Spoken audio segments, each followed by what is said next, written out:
5.000 buruh dari 3 wilayah Jakarta, Jawa Barat, dan Banten menggelar aksi unjuk rasa di depan gedung DPR RI hari ini. Aksi unjuk rasa yang dikomandoi oleh Partai Buruh ini melibatkan sejumlah organisasi buruh. Dalam tuntutannya, buruh meminta pemerintah dan DPR untuk segera menyelesaikan permasalahan yang masih menimpa kaum buruh. Ada 9 poin dalam Omnibus Law yang dituntut oleh massa aksi. Antara lain terkait upah minimum, outsourcing, dan jam kerja hingga tenaga kerja asing. Selain itu, buruh juga menolak adanya RUU Kesehatan yang akan mereduksi Undang-Undang BPJS. Dalam RUU Kesehatan, wewenang BPJS yang sebelumnya di bawah Presiden diubah menjadi di bawah Kementerian. Hal ini dianggap tidak sesuai karena BPJS merupakan lembaga penyelenggara jaminan sosial yang mengumpulkan uang dari rakyat. Di saat bersamaan, massa aksi mendesak pemerintah dan DPR untuk segera mengesahkan RUU Perlindungan Pekerja Rumah Tangga. Kami mendengar ada draft rancangan undang-undang tentang Omnibus Law Kesehatan. RUU Omnibus Law Kesehatan. Isinya adalah akan mereduksi tentang undang-undang BPJS, ketenagakerjaan dan juga BPJS Kesehatan. Ini sangat bahaya sekali buat kami, para pekerja khususnya, dan saya yakin ke masyarakat umum. Karena kan ingat, BPJS Kesehatan itu sudah menyangkut masyarakat umum. Maka dengan tegas hari ini kami FSPMI bersama Partai Buruh dan elemen gerakan buruh lainnya menyatakan sikap menolak terhadap RUU Omnibus Law Kesehatan itu. Partai Buruh bersama elemen gerakan serikat buruh termasuk SPMI meminta disahkannya rancangan undang-undang perlindungan pekerja rumah tangga atau RUU PPRT. Aksi unjuk rasa buruh ini sempat membuat arus lalu lintas di depan gedung DPR tersendat.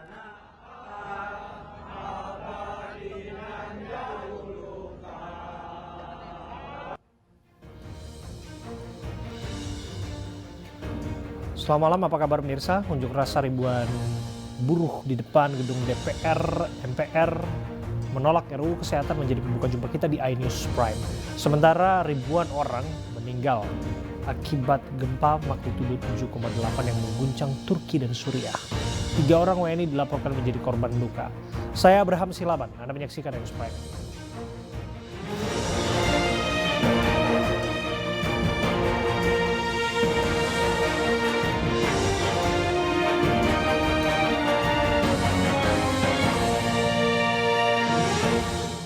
Setelah diguncang gempa magnitudo 7,8, terjadi gempa susulan magnitudo 7,5.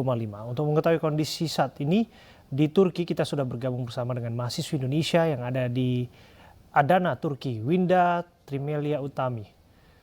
Selamat malam waktu Indonesia, Winda. Selamat malam waktu Indonesia dan selamat sore waktu Turki. Ya, apa kabar Anda di sana? Anda terlihat lelah dan tentu apa yang terjadi di sana juga pasti akan mengguncang psikis setidaknya ya. Ya, alhamdulillah keadaan kami sedang baik-baik saja. Sekarang kami sedang dalam perjalanan meninggalkan kota karena keadaan kota sedang tidak baik dan tidak aman untuk dihuni karena banyaknya bangunan yang tinggi. Jadi bersama dengan dosen pembimbing saya sedang menuju ke desa yang mungkin akan lebih aman bagi kita karena akan ada lagi gempa susulan yang katanya akan datang. Itu dia, disebutkan gempa susulan magnitudo 7,5 siang waktu Turki itu juga sempat menggemparkan dan membuat keadaan sungguh-sungguh dirasa mencengangkan di sana. Ya benar, saat itu saya sedang berada di jalan dan gempa terjadi dan sangat terlihat sekali warga Turki panik pada saat itu dan berlarian karena berada di area bangunan yang sangat tinggi dan ambulan yang lalu lalang serta trafik yang orang-orang mungkin berlarian untuk menyelamatkan diri begitu. Ya, sedikitnya 1.000 orang di Turki, 339 orang di Suriah disebutkan menjadi korban tewas akibat bencana dahsyat ini. Apakah ada informasi lain mengenai korban-korban, Winda? Iya, sejauh ini yang saya lihat dari berita Turki itu ada sekitar 1.000 orang yang meninggal dunia, tapi mungkin akan bertambah karena ada 10 provinsi setidaknya yang terdampak dari gempa ini. Kemudian juga ada sekitar 3.000-an bangunan yang hancur dan 5.000 lebih orang luka-luka begitu. Oke. Winda, kita juga mendengar ada 3 orang warga negara Indonesia yang menjadi korban luka. Apakah ada informasi terbaru mengenai keadaan saudara-saudara kita yang ada di sana? Ya, saya juga mendengar dari pihak KBRI dan juga mahasiswa Indonesia lainnya, PPI Turki. Untuk saat ini mereka memang sudah ditangani dan dibawa ke rumah sakit terdekat dan keadaannya sampai saat ini saya belum mendengar bagaimana keadaan sekarang begitu. Oke, mengenai pendataan warga negara Indonesia yang barangkali hilang kontak, sulit dihubungi dan lain sebagainya pasca gempa dahsyat, apakah ada semacam hotline yang disiapkan oleh KBRI atau seperti apa? Iya, untuk KBRI sendiri memang ada hotline-nya dan di setiap daerah itu memang ada perwakilan yang selalu memantau bagaimana keadaan warga Indonesianya. Dan kemudian juga pemerintah Turki juga menyediakan hotline kalau seandainya ada terjadi apa-apa pada semua warga yang berada di Turki begitu. Oke, kami juga melihat Anda kan saat ini dalam perjalanan. Apakah Benar. artinya kemudian akses jalan saat ini sudah bisa dilalui untuk mengevakuasi korban yang terdampak gempa? Ya, untuk di kota sendiri terakhir saya lihat itu masih sangat ramai, tapi untuk akses untuk mengevakuasi warga memang ambulansnya selalu diberi jalan oleh orang-orang Turki begitu. Tapi kalau sekarang karena saya sudah jauh dari kota, jadi saya tidak tahu bagaimana keadaan di kota sekarang. Oke. Kalau kita lihat getaran gempa tidak hanya di Turki, kemudian di Siprus, Suriah, Lebanon, Yunani, dan lain sebagainya. Saya mau Benar. tanya, apakah Winda ini sebetulnya tergabung dalam komunitas pelajar yang barangkali bisa bertukar informasi mengenai keadaan mereka di negara-negara lain? Sejauh ini tidak, saya hanya bergabung dengan PPI Turki saja, begitu. Jadi saya tidak tahu ada informasi bagaimana dari mahasiswa Indonesia yang mungkin belajar di sekitar negara Turki begitu. Oke. Kita berharap keadaannya akan semakin membaik di sana, utamanya proses pencarian korban hilang, evakuasi, dan harapannya bantuan akan segera tiba di sana. Terima kasih Winda Utami. Dan kita terus nanti akan Sama-sama. mencari informasi mengenai keberadaan warga negara Indonesia yang barangkali juga ikut terdampak. Tapi setidaknya yang disampaikan tadi ada 3 warga negara Indonesia yang terluka. Kita berharap jumlahnya tidak bertambah. Terima kasih Winda.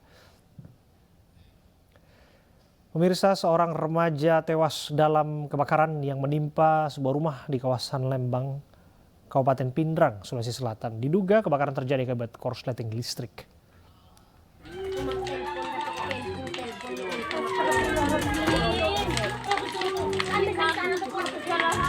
Satu unit rumah semi permanen di Dusun Sipat Tokong, Desa Baseang, Kabupaten Pindrang, Sulawesi Selatan hangus terbakar.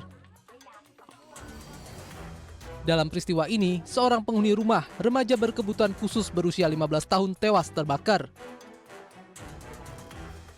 Diketahui saat kejadian korban dalam keadaan tidur, sedangkan orang tua dan adik-adiknya tengah menonton televisi di rumah tetangga mereka yang berjarak sekitar 50 meter dari lokasi kejadian.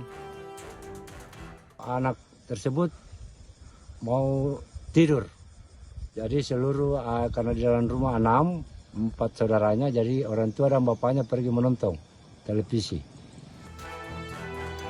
Kini jasad korban telah dimakamkan di TPU setempat.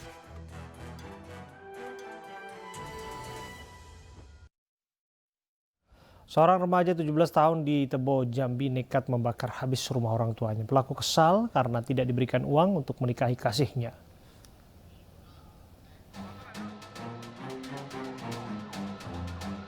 Rumah Amri Rusniadi di Jalan Lintas Tebo Bungo di Kabupaten Tebo, Jambi ludes dilalap api. Rumah semi permanen ini terbakar saat ditinggal pergi pemiliknya berkebun. Tidak ada barang yang bisa diselamatkan dan hanya menyisakan puing sisa kebakaran. Aparat Polsek Tebo Tengah yang menyelidiki kebakaran ini menemukan banyak kejanggalan. Dari hasil keterangan sejumlah saksi, terungkap jika rumah Amri Rusniadi ini sengaja dibakar. Dan ironisnya, pelakunya adalah sang anak kandung yang masih berusia 17 tahun yang dibantu satu temannya. Pelaku RS yang sempat kabur akhirnya tertangkap dan digelandang ke Polsek Tebo Tengah. Kepada polisi, pelaku mengaku menyusup masuk ke rumah saat ayahnya pergi berkebun dan langsung menyiramkan bensin di kamar. Setelah menyulut api dan seluruh bangunan terbakar, ia langsung kabur. RS juga mengaku kesal lantaran tidak diberi uang untuk menikahi kekasihnya dan kerap dimarahi jika membicarakan soal rencananya menikah. Sakit hati dengan ayah pelaku karena pelaku ini meminta kepada ayahnya untuk menyiapkan biaya pernikahan. Namun ayahnya belum bisa menyanggupi. Akibat ulahnya, pelaku kini harus mendekam di sel tahanan Polsek Tebo Tengah. Ia terpaksa menunda rencananya meminang sang pujaan hati lantaran diancam hukuman 12 tahun penjara. Polisi masih terus memeriksa saksi terkait kasus pelecehan seksual terhadap 17 anak yang dilakukan oleh seorang ibu muda. Kali ini giliran suami dan mertua pelaku yang dimintai keterangan.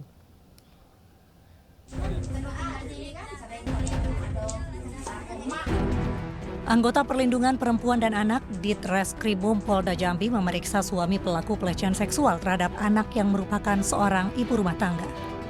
Dari pemeriksaan terhadap suami, ternyata pelaku sebelumnya mengaku sebagai korban pemerkosaan dan melukai diri dengan silet.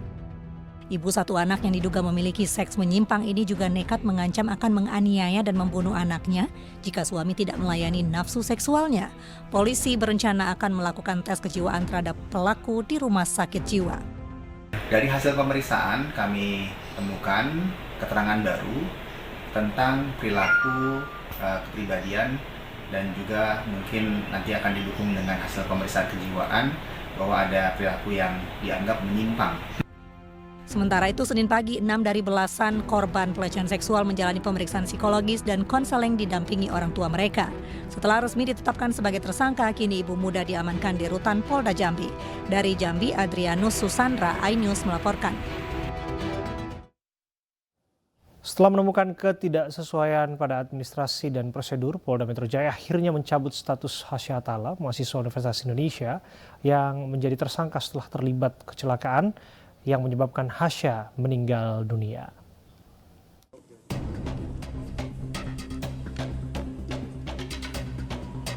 Polda Metro Jaya menyampaikan hasil gelar perkara khusus dalam kasus kecelakaan yang melibatkan mahasiswa UI Hasya Atala Syaputra dengan purnawirawan polisi Eko Setio Budi Wahono.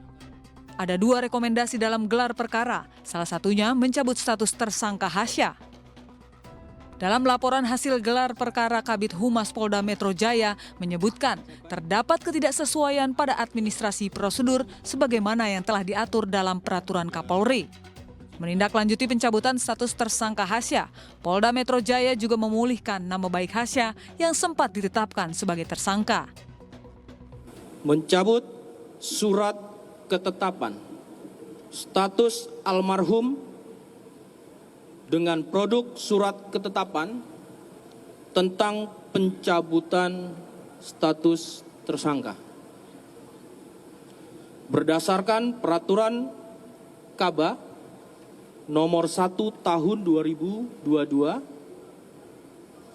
tentang standar operating prosedur pelaksanaan penyidikan tindak pidana pasal 1 angka 20. Kemudian kedua, rehabilitasi nama baik sesuai dengan ketentuan yang berlaku.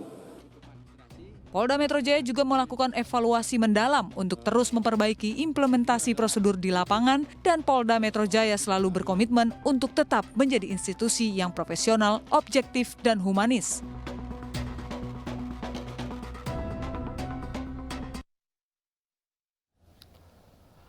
Puluhan warga Jatiwarna melaporkan Bribka Madih ke Polda Metro Jaya atas perbuatan masuki pekarangan rumah tanpa izin. Informasinya kami hadirkan untuk Anda saat lagi.